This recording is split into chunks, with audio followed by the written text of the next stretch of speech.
Shalom, giving all praises to Yahweh Shem Yahushua Shem Kakwadash. And I'm going to entitle this video, let's see where the Spirit takes me.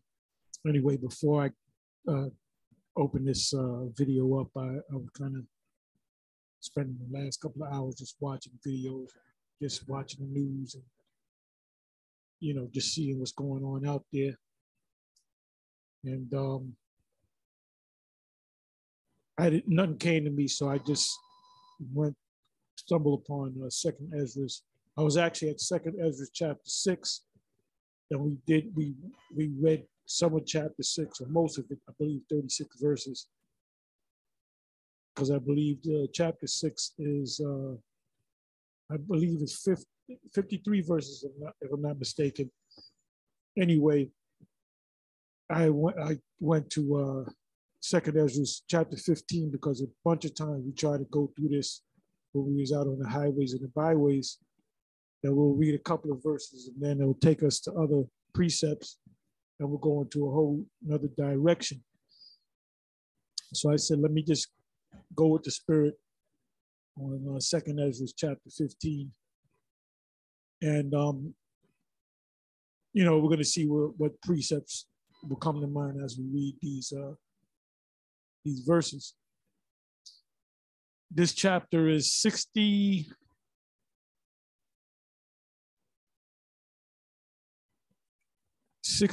verses. I'm not planning on reading the whole thing, but maybe the Spirit may have me read the whole thing. So I'm just going to start with the first verse. It says, "Behold, speak thou in the ears of my people the words of prophecy, which I will put in thy mouth, saith Yahweh." Now that this one verse says a whole lot, because it says, "Speak thou in the ears of my people." Who are the people of the Most High? The Israelites, not the church. You know, not the body of believers. You can be of any nation. It says the words of prophecy. So what does the word prophecy mean? It means to say. Pro means to say, or pro means to go forward, and to say means to say, to speak. Like the word preacher, when you go into the root word for preacher, the word preacher translates, when you go into the root of the word, of the two words, it means to say before, or pre meaning to before, and chia meaning to say. All you got to do is go to the etymon online. It'll break it down to you, unless they changed it. It says, "Speak thou in the ears of my people." This is exclusively to the nation of Israel, the sons of Israel, the words of prophecy. What did our Lord tell the disciples, which became apostles? What was the first and the only Great Commission? That's found in Matthew 10:5-6, and really that whole chapter. I mean, I might even go into that because we cherry pick out of Matthew chapter 10, but there's a lot of power, a lot of information in Matthew chapter 10. It said that we will be hated. So now you got Israelite groups out there that people love, they flock to, and they think that they must be the men of the Lord. I'm not thinking about any one particular camp, but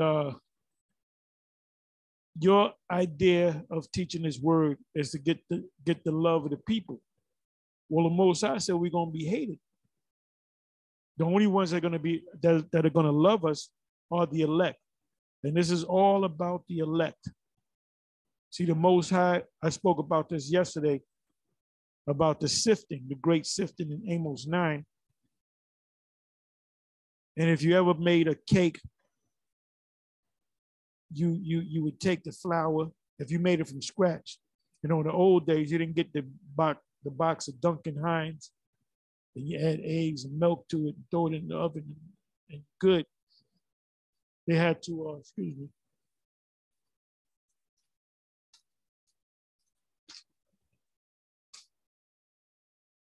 They had to they had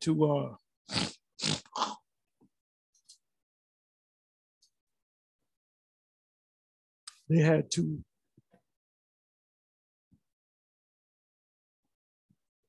they had to take the flour, then they had to put the yeast. In order to make a cake, you need yeast.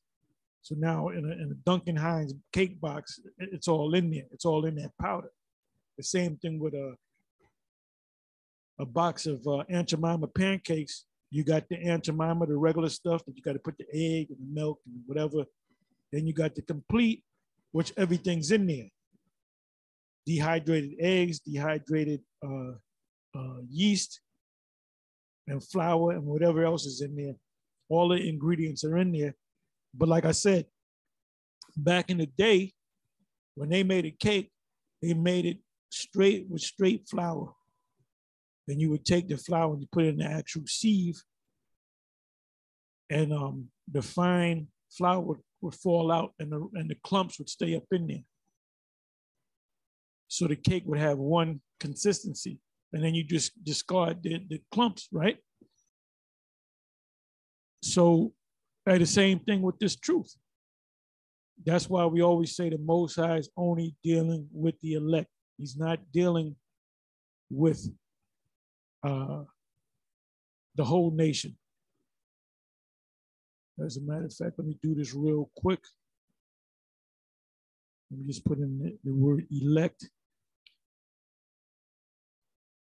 And by the way, since I'm getting this whole situation with the situation with the Ukraine and the current president of the Ukraine and the so-called Russian invasion, they're pretty much saying there's a lot of things going on behind the scene. All right? A lot of things going on behind the scene. Now, what I found out just today, that this guy, Zawinski, or whatever his name is, please put the name in there. Zawinski, Zelensky, whatever the hell his name is. I'm not going to look it up. That he was a comedian. I knew about that. He was a comedian that ran to be the president, and he became the president. Now, when he was a comedian, he was in a sitcom, a Ukrainian sitcom, and he played a school teacher. Now, the video, let me see if I can find it. I'm not going to play it, but let me see if I can find it.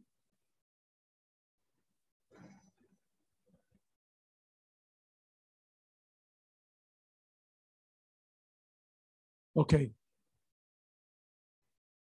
Now check this out.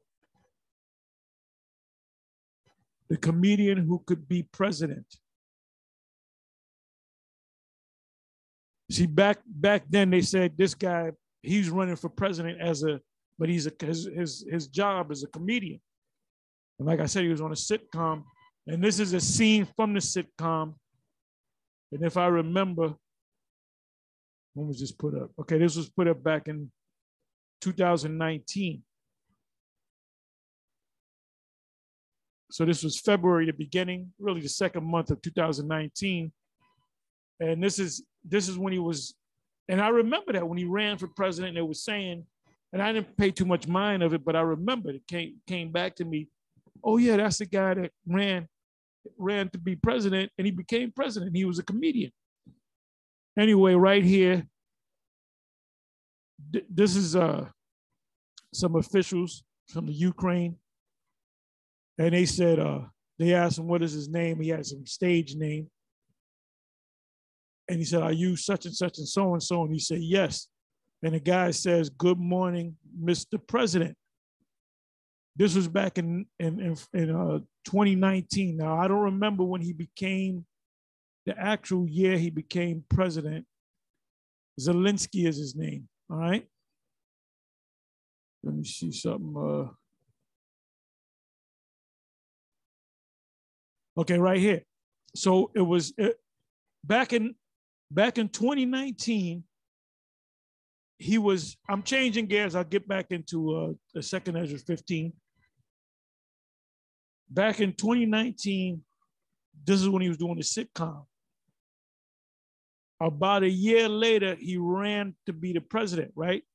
Now, like I said, one of the episodes in the sitcom was he was a school teacher, which is a sitcom, and he became the president. And the guy said, "Good morning, Mr. President." He had this look on his face, like, what the hell? What is this, a practical joke? So this guy became a president, not knowing when he was doing the sitcom, he was going to be the president. Now, another thing I found out about this guy, he's a small hat. He's a small hat. So was this guy, well, we should know that, we should know that this was all he was groomed, So who's behind this guy? That's all I'm going to say. And I just wanted to run that by you. But anyway, let's get back into this. So the main thing, the main people that the Most High is dealing with are the elect, right? You go to the blue letter, you type in the word elect. It occurs 17 times in 17 verses. And I did a rundown of these precepts. But anytime you come across the word elect in 17 times in 17 verses, it's always referring to Israel. Isaiah 42:1, behold my servant whom I have, uphold mine elect, which is our Lord. And it said he shall bring forth judgment to the Gentiles, which are the Israelites. That's where the confusion lies with that word Gentiles, with these jakes in these churches, which that's a big joke. The church, the whole church system is a big joke. It said, for Jacob my servant's sake, and Israel mine elect. So the Most High is saying the elect people of the Most High are the Israelites, but then there's an elect within the elect. There's a chosen within the chosen. Here it is, Isaiah 65 verse 9. And I will bring forth a seed out of Jacob and out of Judah, an inheritors of my mountain, and mine elect, which is all of Israel, shall inherit it, and my servants shall dwell there. Who are the servants? Israelites. So now let's come to the New Testament, Matthew 24:24. For there shall arise false messiahs and false prophets, and shall show great signs and wonders, and so much that if it were possible, they shall deceive the very elect. So who's the very elect? It's not just talking about Israel, it's talking about the elect of Israel. Because we know that more people, the numbers are going to be bigger with the Israelites that's not going to make it than with the ones that are going to make it. We go into the 1/3 and the 2/3. We go into the elect and the rest of Israel.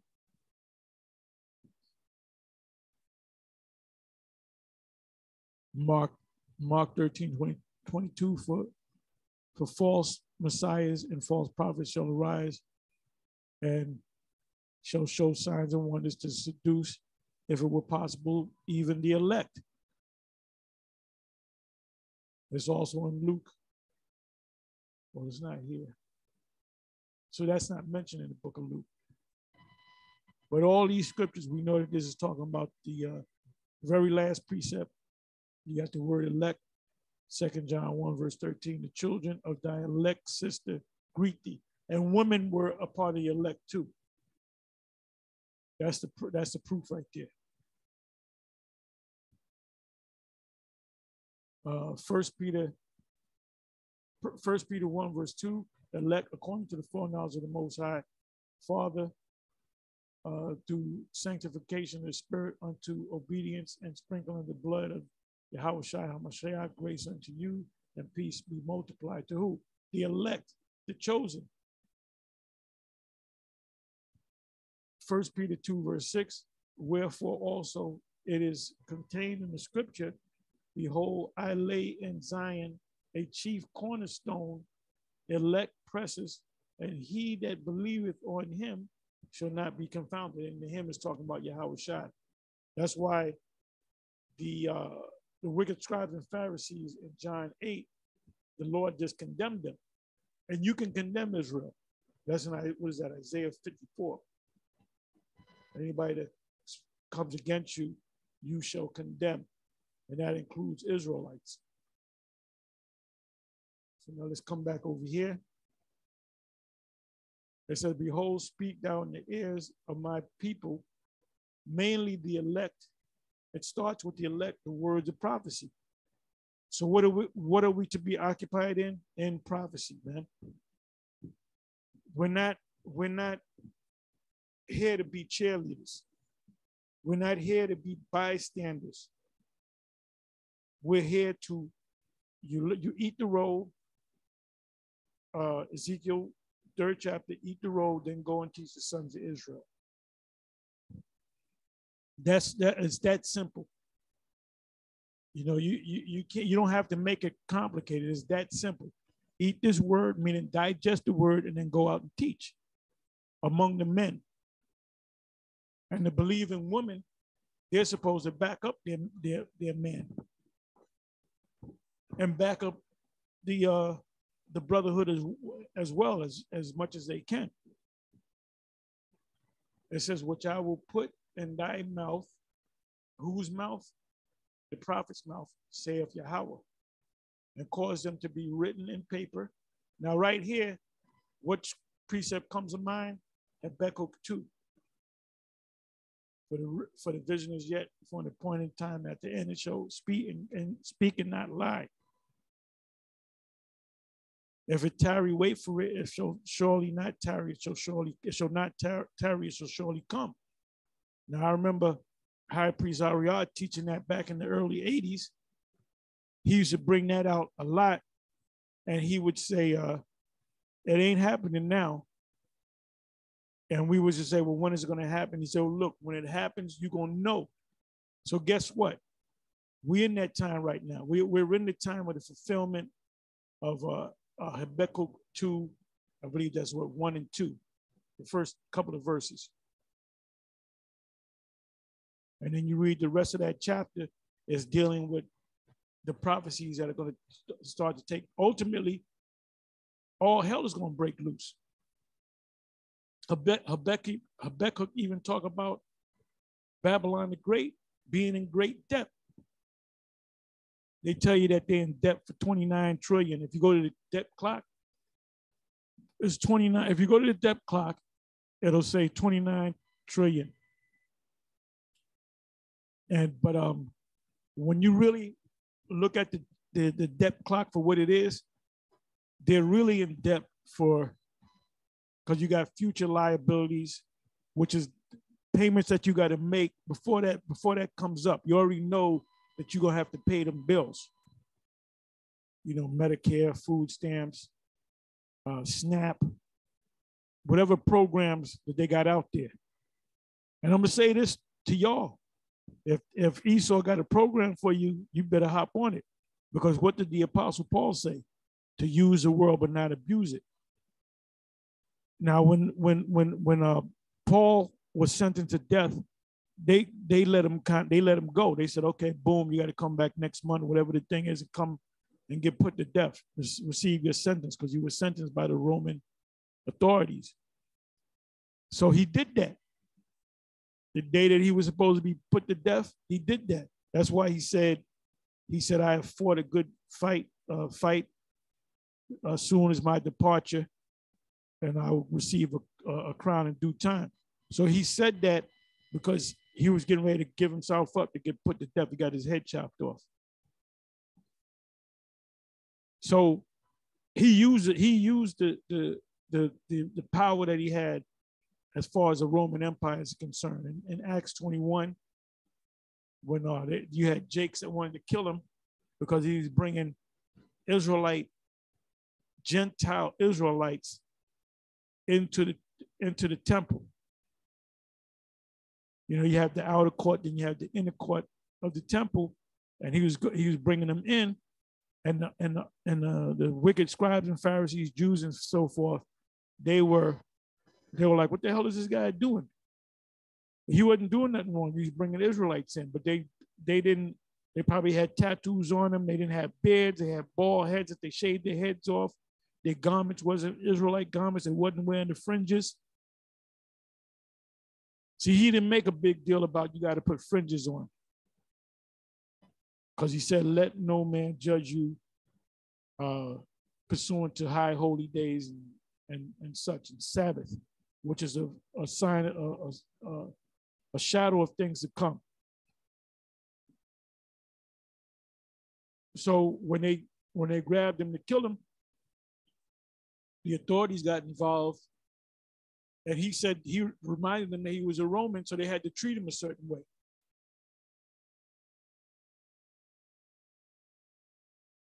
Okay, second verse, and caused them to be written in paper. We just read that in the book of Habakkuk. When we go out on the highways and the byways, when we do the sit downs, we're reading it out of paper. Now we have it on smartphones and laptops and tablets. You know, you might, most camps that you see, they're reading from a smartphone. I say, brother, get that precept. We're going right to the smartphone. Then he might dabble a little bit in the Red Bible to get some precept, put some precepts together. It says, and cause them to be written in paper, for they are faithful and true. And this is why we won't go on Sarnetta's platform to have a debate. What the hell are we having a debate about something? We know that those guys are not going to get it. The Most High appointed them to be destroyed. You know, Isaiah chapter 6. He put a mark on those guys to be destroyed. Those guys in the Kemet and Moors and all these various ways of life, which they call the Black conscious community. We ain't dealing with that. There ain't no Israelite supposed to be sitting among them. We don't have no time to be doing debates, because guess what? At the end of the day, you're going to believe what you want to believe, and we're going to teach and believe what we're going to believe. All those debates that they had going back from 2013 up until now, all of those debates, the famous debate with Captain Cesariak and Brother Polite and all these other different debates, did Brother Polite, which he lost that battle or lost that debate, did he say, you know what, I believe I'm an Israelite? No. Had Brother Polite won that debate, would Captain Cesariak say, well, I'm going to be a Black African now? No. So it's a waste of time. The Lord didn't say, if somebody offers you a debate, you debate them. Now, debates, you have impromptu debates. If somebody come on our comment board saying something, we debate. It's an impromptu debate. If you're on a sidewalk, on the highways and the byways, and somebody come up and ask you questions, a debate will break out. Well, I believe Esau, you know, the so-called white man, everybody can make it. Then you show them the scriptures. So that turns into a debate. You know, when there's a big fight, when there was a big fight, you had like a Floyd Mayweather versus Manny Pacquiao. There was a lot of people that took sides. So there was a lot of debates. No, he's gonna beat him because he's faster, he's quicker, and he got more stamina. And then you say you want to bet. Well, that's a debate. So anytime you have a word argument, a word fight, that's a debate. So the Most High didn't tell us to debate. Just tell them whether they hear or forbear. It says, second verse, and cause them to be written in paper, for they are faithful and true. Fear not the imagination against thee. Let not the incredulity, unbelief of them trouble thee that speak against thee. That's those people that have those other thought patterns. We're to pay them no mind.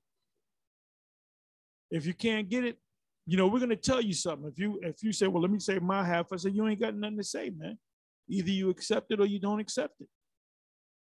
And this one guy rolled up and he kept mentioning China. I forget what he said. It's all about China. It's all about China. So we're telling him that, we're trying to teach him. And then he said, well, okay, are you going to let me say something? And I just told him straight up. I said, you got nothing to say, man. He said, well, wait a minute. This is not a debate. You either accept it or you don't accept it. He said, well, I'm out of here. I said, goodbye. It said, for all the unfaithful shall what? Die in their unfaithfulness. So everyone out there that doesn't believe in this truth, if your mother don't believe it, she gonna die. Your grandmother don't believe it, she gonna die. Your children don't believe it, they're gonna die. I'll give you an example. Bishop Nathaniel Alaga, his oldest son don't want to deal with Israel. He came to a point, I don't want to deal with this no more. And this is not no secret thing. I saw it on a video. There was a Bishop Nate's wife that said that. Because I guess this woman, there was some situation with her son not really believing. And Bishop Nathaniel's wife told her straight. He said, look, my son fell out. We got to keep going. So if you don't believe in this, except for your family, your immediate family, you got a wife, you got children, and they're of a certain age, they're little ones, then they're going to make it. Because they're going to believe, they're going to see all hell breaking loose. They're going to see Second Ezra. They're going to see Second Ezra 15 come to pass. And we're seeing it now. We've been seeing it since what? 2020. 2021 was a major year. What was that? Really 2020. That summer it was hot. The George Floyd being choked out. And stores were getting looted. They had one video where they showed police cars. There had to be about maybe 30 police cars, some Detroit, somewhere, and some jakes just came out of nowhere and they busted up all the police cars. And there were no police, and there was like a helicopter, and they had a bird's eye view of what was going on.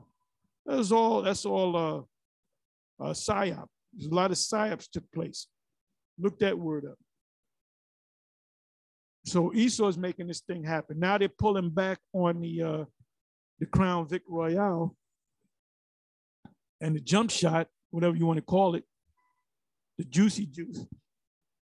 Now they're pulling that back because the people that lined up to get the jump shot or the juicy juice, they got it. But there's a certain percentage that's saying, nah, we ain't get it. So you know what they're saying? They said, we ain't gonna get to these people. So we might as well pull this back. So now when they're pulling things back, they're gonna bring something new in. So it's a pattern. It's a pattern. It said, behold, saith Yahweh, I will bring plagues upon the world, the sword, famine, death, and destruction. And this is what's happening over there in Ukraine. And ever since the Russians invaded Ukraine, the gas prices jumped up. At one point, depending on where you went, it might have been $3.59. Then the next morning, because I work, so I got to go get gas pretty much every day. or every other day, the gas shot up at almost 10 cents. And then the next day, which was today, it shot up like another 3-4%. And you've been having when you go to supermarket, remember at one time going into 2021, really 2000, where you had to stand on a long line around some stores that were around the corner. You might have had 150 people, 100 people in front of you. And you had to sit there and wait an hour and move up slowly because they would let limited people come in. Then there was a point where there was certain things that were missing with the supply chain situation. This was all set up by people behind the scenes. Because ultimately they want to bring in what? The MOTB. That's what we're famous for. You say, what is GMS famous for saying? Well, they go into the scriptures, but specifically, what do they say that other camps don't necessarily say? They're going to most likely, if they watch our videos, they're going to most likely speak on the MOTB.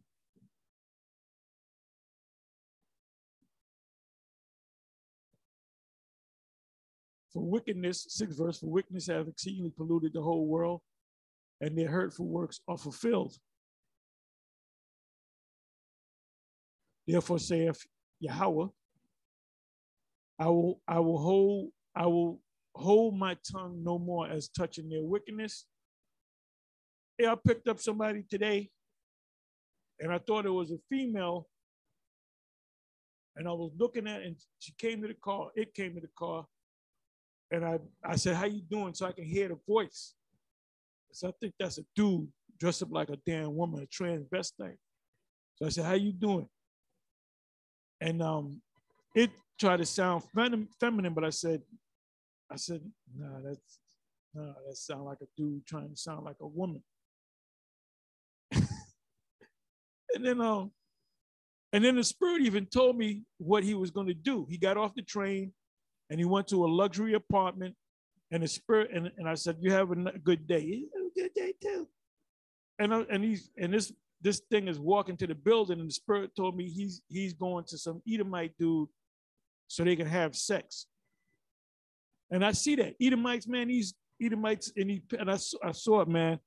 I was doing this one delivery, and this Edomite, like a rough type of what would I say, a patriotic type of Edomite. He had a brand new pickup truck, and pickup trucks are expensive, man. You want to buy a brand new pickup truck, you better have about $70,000. So he pulled up in the hood. So I said, "What is this white boy doing in the hood?" And then this Jake dude comes out, but he's not dressed like a woman, but he's walking real feminine. And he jumps in the car. You know, for you men out there, you know, when you dealt with women in the past or dealing with women now, you pull up, and she come in the passenger. Well, that's how that nigga came in the car. And I couldn't see where they were kissing, but I'm pretty sure they kissed and they went somewhere, and they did that wicked act. That's why this fucking place got to go. And you know what, man? I'm thinking about Vocab Malone. When did Vocab ever roll up on Mose? Is he not concerned about them going into slavery? When he came up and rolled up on us, I even said it in the video. I don't know what part I said in the video, but I said, why don't you go down there to Christopher Street with the Mose and witness to them?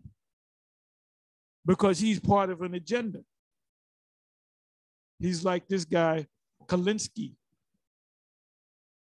It says, I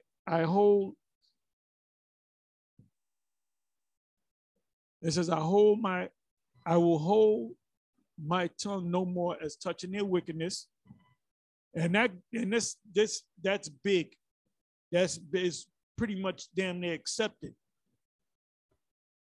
This man on man, woman on woman, which is in Romans, the 1st chapter.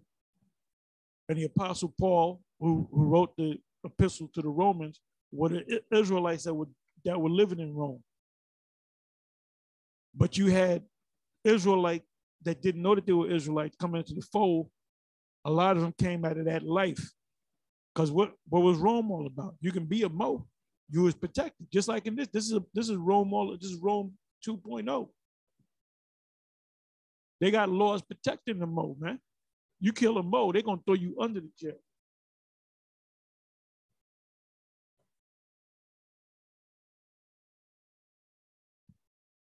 It says, I will hold my tongue no more as touching their wickedness, which they profanely means outside the temple.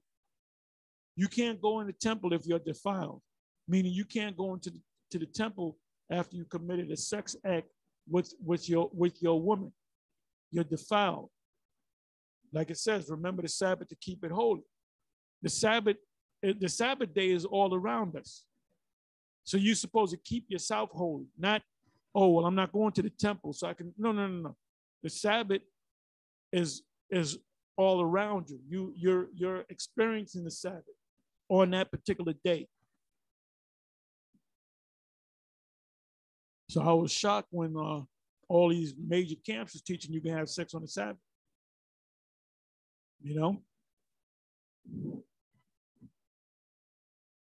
Which they profanely commit, neither will I suffer them in those things in which they wickedly exercise themselves. Behold, the innocent and righteous blood crieth out unto me, and the souls of the just complain continually. They don't take breaks. They don't take breaks.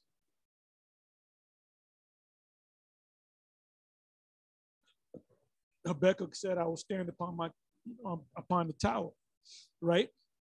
It says in Isaiah, what is that? 60, matter of fact, I'm gonna go to that.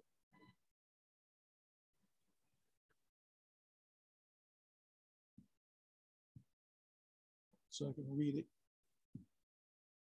I'm almost positive 62. Let's see. It's not 62. Okay, boom, 62. Chapter 62, verse 5. Verse 6. I have set watchmen upon thy walls, O Jerusalem. Jerusalem is a people before it's a place which shall never hold their peace day nor night.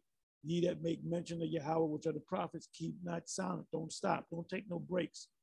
Don't take winters off. And give him no rest till he establish, until he make Jerusalem a praise of the earth. So we're not to give the people a rest, and we're not to give the Most High a rest. Who's supposed to stay in his ear praying that this man go down.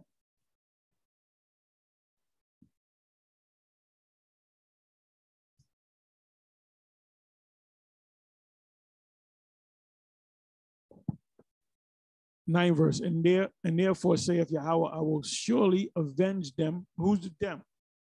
The Israelites, starting with the elect, and receive unto me all the innocent blood from among them.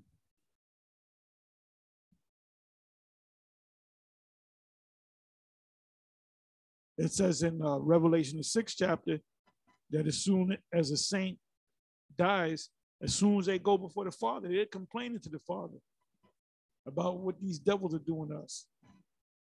But the Most High is subject to his prophecies. He set up the prophecies, and he set up the timetable. And so he set up his own boundaries. I'm not going to do this until this happens at this time period. So all you other Israelites is getting all pumped up about this Ukraine thing. Oh, the Most High might come in the next month, the next 2 weeks. Nope. The MOTB has to come.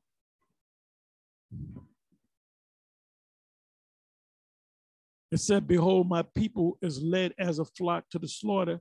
I will not suffer them now to dwell in the land of Egypt. Now, during the time of the lifetime of Ezra, the Israelites were not in Egypt. 11th verse, but I will bring them with a mighty hand and a stretched out arm and smite Egypt with plagues as before. Well, when was the second time we went into Egypt and the Most High, brought plagues against Egypt and pulled us out of there? Ain't no second time. This is not talking about actual Egypt. This is spiritually Sodom and Egypt, Revelation 11. 11th verse again. But I will bring them with a mighty hand and a stretched out arm and smite Egypt with plagues as before. So what Egypt is this talking about? It's talking about Babylon the Great, spiritually called Sodom and Egypt, and will destroy all the land thereof. Now, ancient Egypt, did the Most High destroy that land? No, that land is still there. There's people still living over there. You got Arabs over there saying that they were the descendants of the actual Egyptians, when the actual Egyptians are down there in North and South Sudan. It used to be the Sudan, then Esau chopped it up, cut it in half. And they look just like the ancient Egyptians. So you got these Arab people. They're experts on the tombs and the pyramids and all that. And they make the money off of the people that go over there. So that place is still standing. Those tombs, those pyramids, the Sphinx is still standing. So we know that the 11th verse is not talking about ancient Egypt. We know it's talking about the new Egypt. 11th verse again, but I will bring them with a mighty hand and a stretched out arm and smite Egypt with plagues as before, and will destroy all the land thereof. Isaiah 13 should come in mind. Destroy the whole land. Egypt shall mourn, and the foundation. Now we know that this Egypt is talking about the U.S., Babylon. Egypt shall mourn, and the foundations of it shall be smitten with the plague and punishment that the Most High shall bring upon it. And that's laid out in Revelation chapter 18, which Revelation chapter 18 is one of my favorite scriptures, because that's pretty much the closing credits. That's when the Most High finally brings this place down and delivers us. Because it said that the apostles and the prophets are going to rejoice at that downfall. When we up in those ships, Psalm 91, we looking down, we're going to rejoice.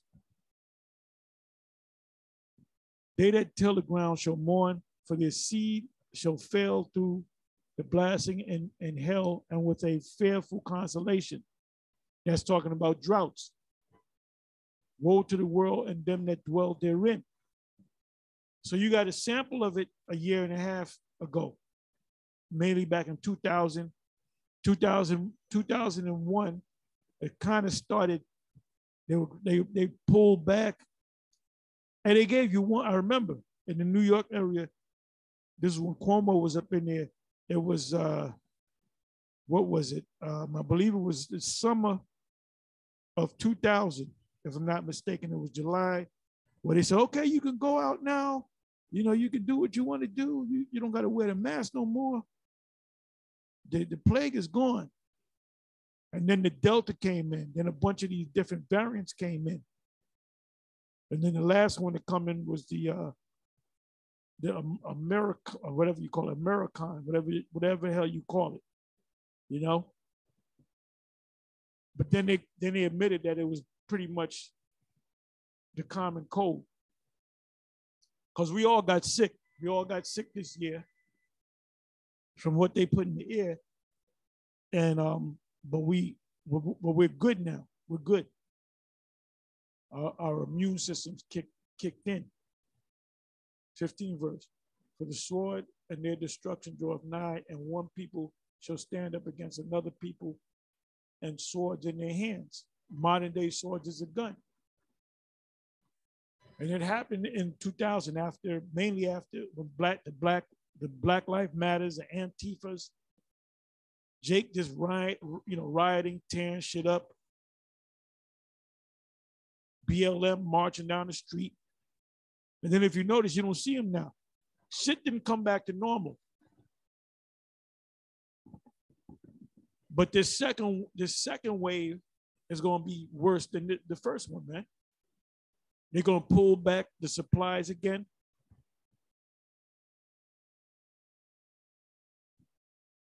And there's certain items, if you go to certain stores, wherever stores you go to, that they just discontinue certain items and they're just now bringing it back. 16 verse. Read a couple more verses. For there shall be sedition among men. And when you look up the word sedition, if you found the Apostle Paul and the Apostle Peter and the rest of the apostles, they were sentenced by the Roman authorities because of they committed the act of sedition, meaning when their words stir up people to riot. It said, for there shall be sedition among men, and invading one another. They shall not regard their kings nor princes. And we're at that stage, man. The trucking, that thing in Canada, that they drove to Ottawa. Now I want y'all to do me a favor. Go to Google and put in Ottawa flag or the flag of Ottawa, and tell me what that is. You say, do it, put it up on the comment board. And the course of their actions shall stand in their power. Whose power? The people's power. That's called rioting.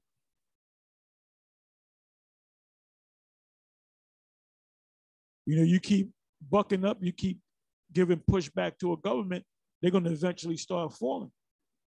And these systems are falling, man. It said a man shall desire to go into one city and shall not be able, but because of their pride, the city shall be troubled, the houses shall be destroyed, and men shall be afraid.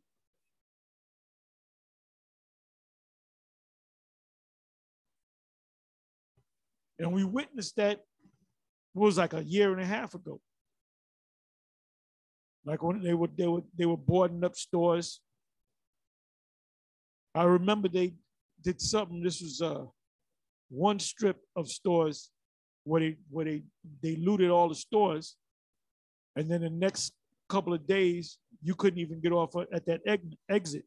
And it was me, it was myself, and the apostles and the bishop. And we went to get off a particular exit, and we couldn't get off. But I was like, what the fuck is going on? Then I said, keep going. And we had to go a couple of exits down, then turn back around. Because they had police there. They had a bunch of police watching them. As soon as we try to go, get off of that exit, they will, nope, keep going. Oh, but I live on the, well, you gotta do it this way. You gotta go back another way.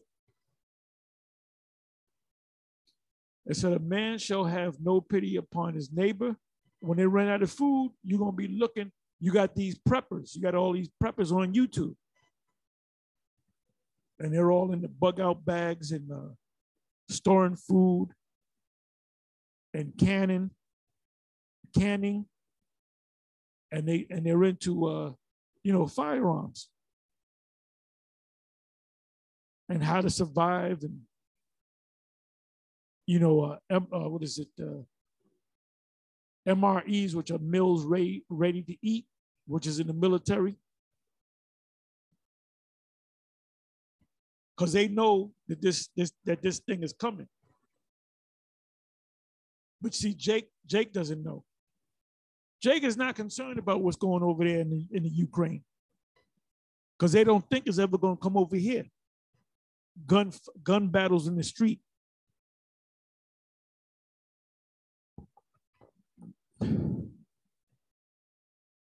What does it say in Joel 2:20? Somebody put that up in the comment section. A man shall have no pity upon his neighbor, but shall destroy their houses with the sword, the gun, the modern day sword, and spoil their goods because of the lack of what? Bread, meaning food. Ain't nobody's worrying about buying a new pair of shoes or a new pair of pants. Hell, nobody's buying cars right now because of the prices. And you have a situation with the chips for new cars. So now they're saying that you got used cars that are surpassing the price of a new car. Because certain brand new cars you can't get. You're going to tell me that we're not in the time of the fulfillment of the last few prophecies? We're not in the time of Habakkuk 2? Because of the lack of bread and for great tribulation, hard times, perilous times shall come.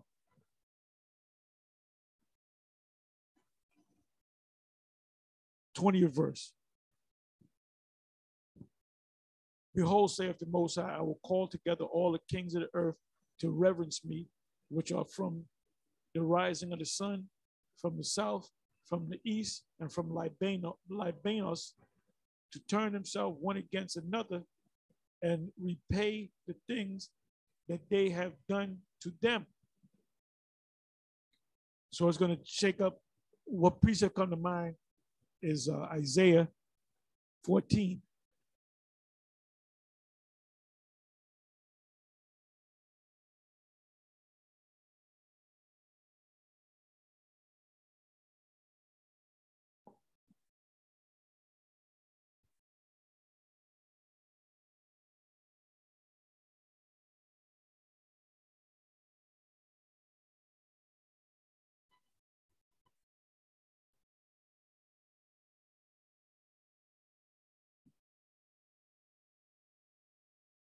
I'll start the 6th verse. Isaiah 14:6. He who smote the people with a continual wrath, a stroke, he that ruleth the nations in anger, is persecuted, and none hindereth. That's talking about this man's system, Esau's system. He's going to be persecuted, and none hindereth. It's not going to be stopping. He's going to get his ass whipped. The whole world is at rest and is quiet. They break forth into singing. That's when the kingdom comes. Because they're waiting for the manifestation of the sons of the Most High. These other nations are going to be happy because they're going to be learning the law, statutes, and commandments.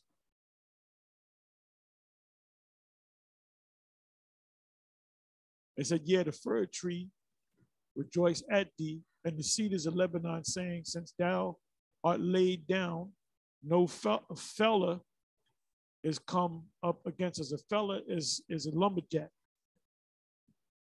Let's see if that's the case. Because he falls trees.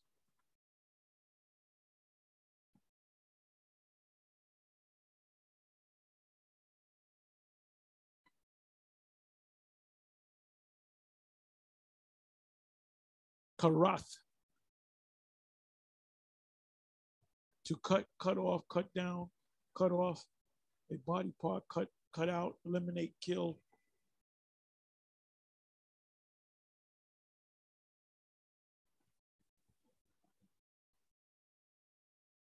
It really means a lumberjack.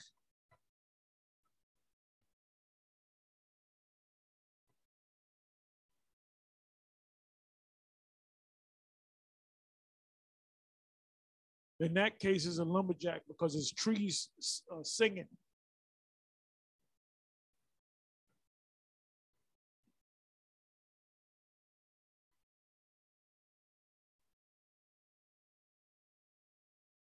It says, hell or death from beneath is moved to meet thee at that coming. It stirreth up the dead for thee, even all the chief ones of the earth. It have raised up from their thrones the kings, all the kings of the nations. All they shall speak and say unto thee, art thou also become weak as we? Let the weak say, I am strong. Art thou become like unto us? Thy pomp is brought down to the grave, they're dying. And the noise of the vials, the worm is spread under thee, and the worms cover thee. And worms, that's talking about corrosion. These bridges are falling, these highways are breaking down. Man, I be going on the highways now. These highways that a couple of years back, if there was a pothole, he'll fix it, in a matter inside of a couple of days. Now it's like potholes on major highways that's known for good highways. There's certain highways that you're gonna run into, potholes and stuff, but it's happening all over the place. You go to the Jake neighborhood, they got potholes all over the goddamn place.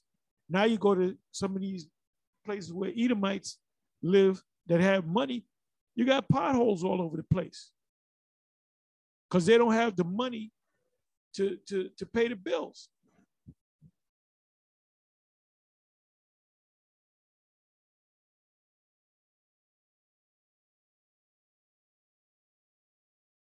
So that's what that means. 20th verse, go right to Isaiah chapter 14, because the Most High is putting the spirit in these kings and these leaders to come together to fight.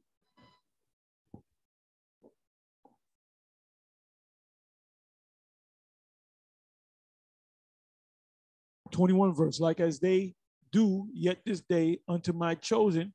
Who's the chosen? The Israelites, starting with the elect, the chosen of the chosen. So will I do also, and recompense, that means payback, in their bosoms, thus saith the Most High. So that you got to pay for what you did. All the wickedness that you did to Jake, you're going to have to pay for it, man. You had us out there in the field, you're going to be out there in the field. You hung us on trees. You hung us on trees and whipped us.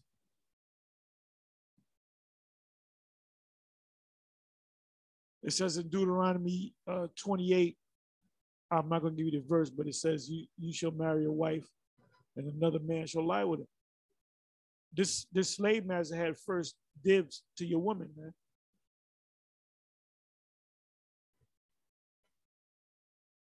'22nd verse, my right hand shall not spare the sinners. Who are the sinners? The Israelites. That's also in Amos, the 9th chapter. The sinners of my people shall be cut off, destroyed, killed. And my sword, the Most High sword, shall not cease over them that shed innocent blood upon the earth. That's talking about you Edomites, and it's talking about you Jakes too, you gangbangers. You got a new genre of so-called hip-hop rap music called drill music, and it's all about killing, man. It's all about killing. I'm gonna give you an example. I'm not gonna play it, but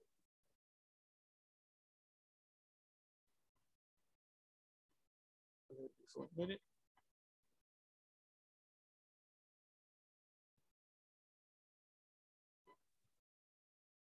Jake is waxing worse and worse.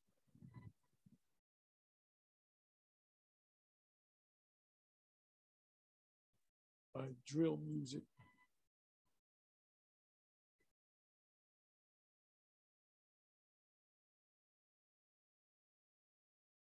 And all these drill music,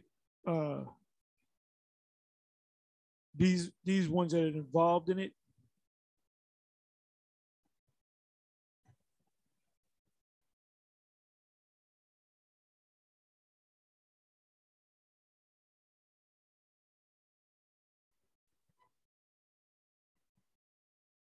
yeah, I don't want to play it.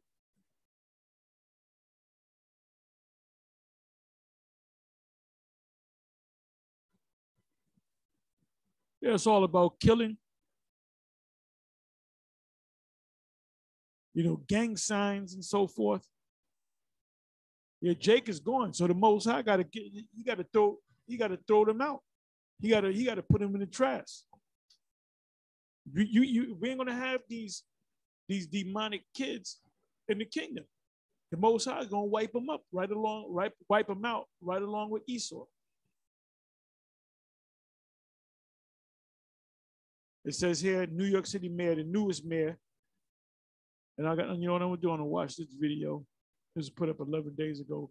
NYC mayor wants to ban drill music from hip hop. Here's why it makes sense. So this is Your Black World. Matter of fact, what I'm gonna do is I'm gonna click on that and I'll watch it. I'll watch it after.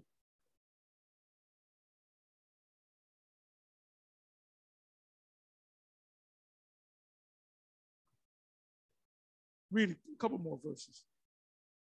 Verse 23. 2nd Ezra 15. The fire is gone forth from his wrath and hath consumed the foundation of the earth, and the sinners like the straw that is kindled. That's from those missiles, that's from the fire. Woe to them that sin and keep not my commandments, saith Yahweh.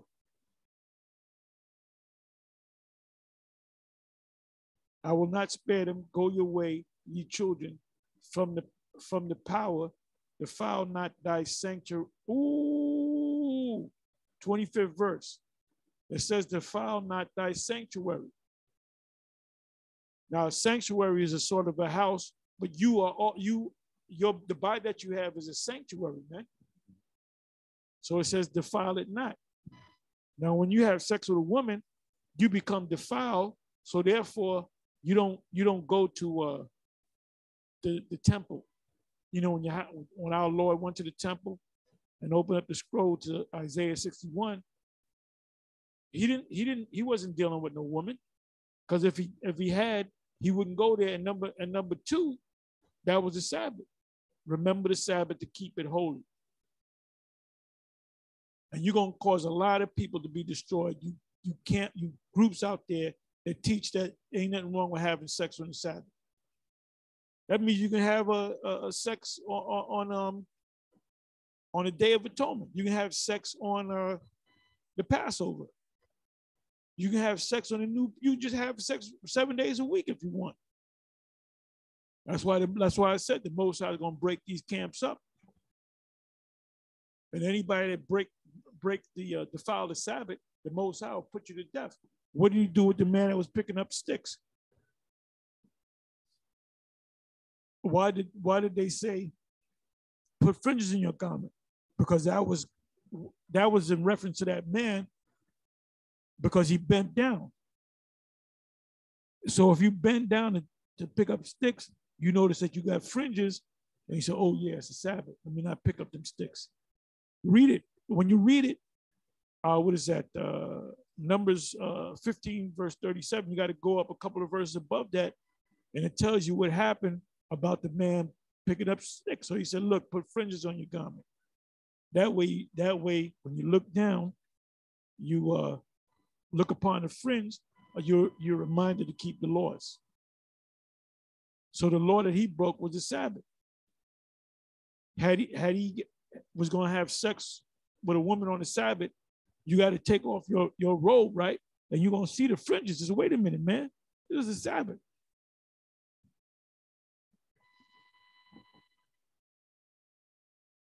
Most High going to clean house, man. And I pray, humbly pray to Yahweh B'Shem, Yahweh Shai B'Shem, that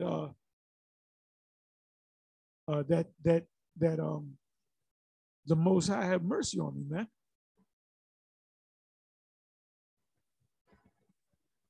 The elder out of Chicago, Elder Malcolm, he did a video which I didn't get a chance to see it. The title of the video is something to the effect of may the Most High spare us on this Passover, because the Passover is right around the corner.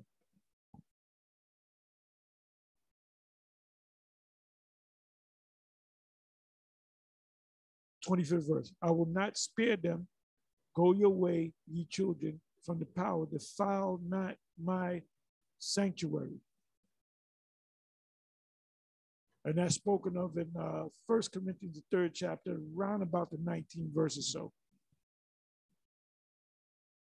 26th verse. For Yahweh knoweth all them that sin against him, and therefore delivereth he them unto death and destruction. So now, the Apostle Paul said in Romans, the 7th chapter, it's not that it's not me that sinneth, but sin that dwelleth in me, meaning there was a spirit on him that made him sin. It said if he had his own way, he wouldn't do that. I mean, I'm paraphrasing what he said. You can go read it in Romans chapter 7. So what you do is, that's why you ask the Most High to forgive you. Another thing is, when you give alms, it covers a multitude of sins. When you show charity, it covers a multitude of sins.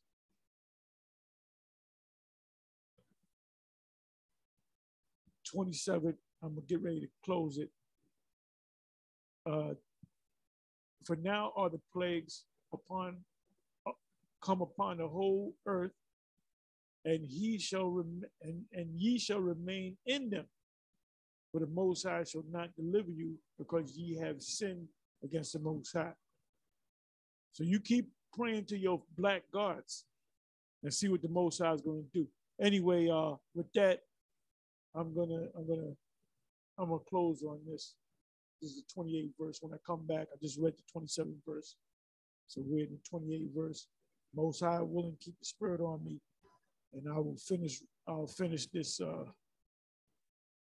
finish reading. And this right here, it gets juicy right here.